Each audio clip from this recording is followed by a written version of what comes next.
Warning before the video begins, my voice sounds deeper, like more deeper than usual, and that's gonna happen for like most of the episode. It's also gonna sound like quieter, cause yeah. Otherwise, enjoy! Welcome to the parody where we tally up the victims in all our favorite movies. I'm Justine. Today we're looking at Crisis, released in 2019. Crisis is another Wholesale Ryan 56 film for the cinematic universe. This film is basically Rattle Part 1 before Rattle Part 1, serving as both the start of the Rattle arc and technically the Blind Justice arc. It serves as basically an introduction to Rattle's world. And also, like, how did Rattle get into the Rattle we know? It also has where they come from and how this basically mega corporation has affected everyone in the long run. That mega corporation, being the SCP. Obviously being ran by one Charles Black. One of the most supremely evil people in the franchise. And also, flashing lights warning, just basically in general for the whole video, so you might want to skip out on this one. So, anyways, let's see how many people this company affected in a negative way until they died. The movie begins with a warning saying that yes, there will be fast flashing images and lights. Outside of that is the ether where this thing is just hanging out. This entity decides that it doesn't want to be here anymore and makes its way to late 40 South Carolina, where it makes its way above two humans on a hike. It's actually making its way to the home of Ernest and Tanya Simone. Tanya decides that she'll go check it out. She doesn't notice in time, so it just flies her up into the air. Hey, it let her down, but, you know, that's only just to get in her belly. Her belly is containing that, you know, baby they're having. This film is part of this tradition to have the logo after an opening scene. It's kind of like what Marvel did with Endgame. After the opening scene, we see some stuff on a whiteboard. And all that stuff, it even has, you know, our usual thing. A recorder. I guess I can record that to the car! The recorder is playing a recording from Cyrus. On the recording is basically like a eulogy or something. And you know, he doesn't want society's pity anymore. If only we had met your father, I could have added him to that count. But no, he only had to listen to Harry Truman's political war announcement on Soviet Russia. This also keeps up his tradition of having voice acting in his films.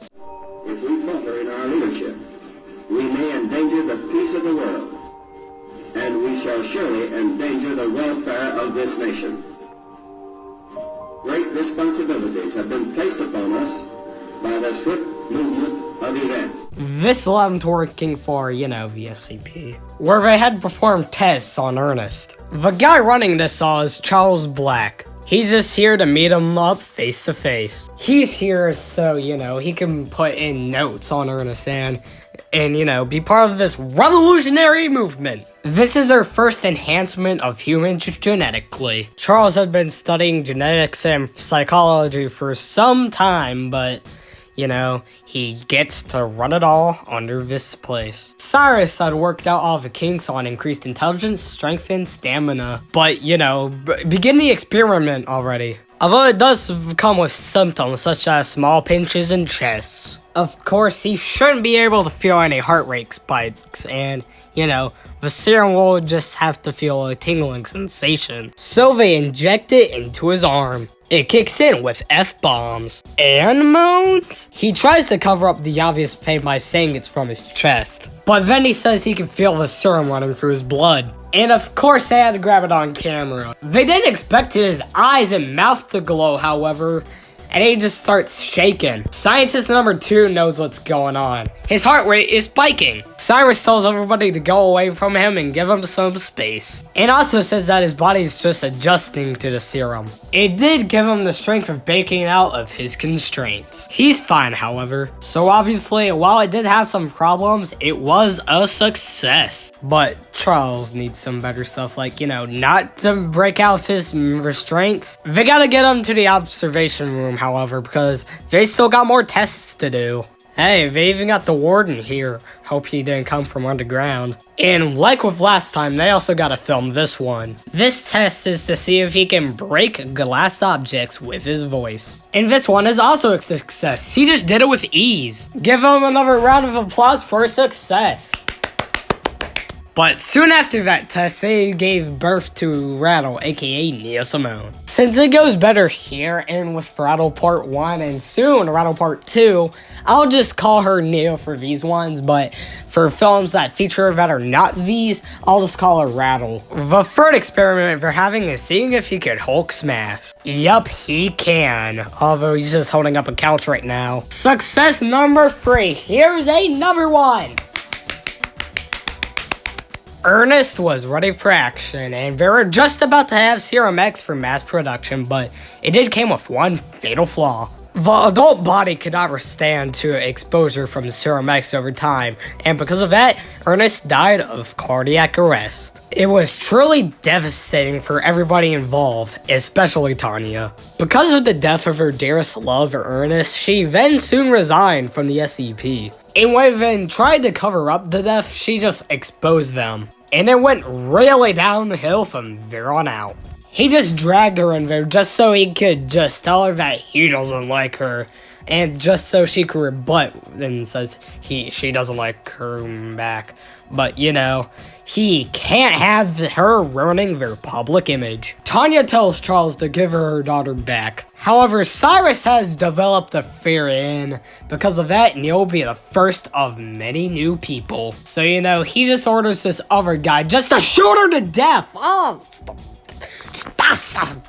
God, so ruthless. It's devastating. And they even did that in front of her 2-month-old child who's now an orphan. However, he just orders this guy to take the baby to the laboratory. So, you know, this guy's just evil. Studies even show that children could better withstand the serum long term. And as they dispose of her body, he says that all sense of morality had gone out the window. They had kidnapped many children from across the nation and gave them a home here, as shown as he gives some SCP recognition to this kid in a box, which then transitions into all these guys who we'll see later. So many kids who had been basically like kidnapped and sent here. Cyrus ends off the film by saying it was just a start to all of it and saying that he was a monster. Hey Charles, guess what?